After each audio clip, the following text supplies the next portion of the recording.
Hi, it's Chris Towner, Two Old Rockers here, and today I've decided to go for a long walk to Sutton Valence via Tovel, Coxheath, Bolton-on-Chelsea, and then the outskirts of Chart Sutton. And I thought I would also just quickly give my thoughts on next Thursday. Well, the country seems to be in a total mess with this well, I thought it was a cult of Brexit, but I think it's a cult of Boris Johnson now, where he seems to be able to do nothing wrong and seems to be the preferred candidate for absolutely, well, over 50% of the voters.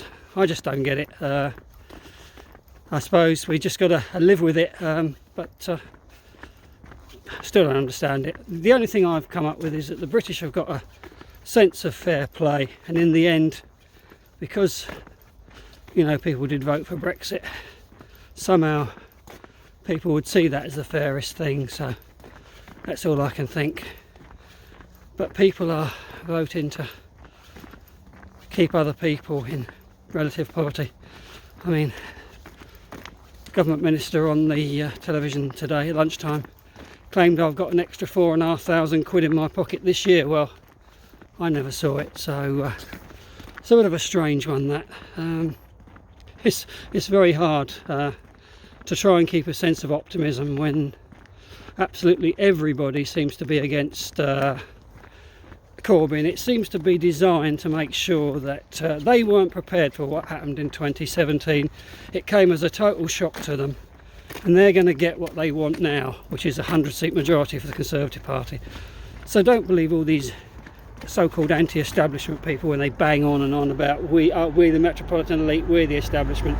They're the establishment. They didn't get the result in 2017 that they wanted. They don't like it, and they're going to do something about it. And it's all been very cleverly orchestrated to happen that way. Even the defections today from the Brexit Party, where that man stood there and said all about the anti-Semitism in the Labour Party, once again without giving any example. Just he'd heard of a meeting where people were baying and jeering at Jewish people, which I certainly don't believe. So we shall see anyway. But these are certainly very interesting times, and I just can't wait to see what happens next week. I'm going to keep my sense of optimism, because right-wing populism only leads to disaster. It led to a world war all those years ago, and it'll only lead to more trouble. So all I can urge people to do is next week go out and vote for the candidate that makes sure the Conservatives don't get a huge majority.